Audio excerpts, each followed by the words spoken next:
臣要为我大汉踏出一个更大的天下。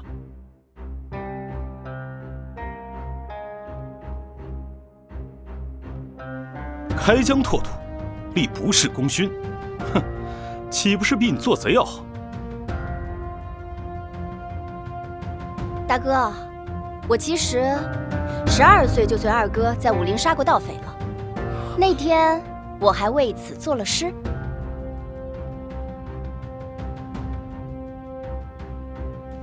我就是阿爷的眼睛，也是你们西行的眼睛。我不是什么先生，只是个铁匠。摸柳盆子解不开的锁，怕是还没现世呢。你去哪里，我就去哪里。师傅说，见者为剑鬼。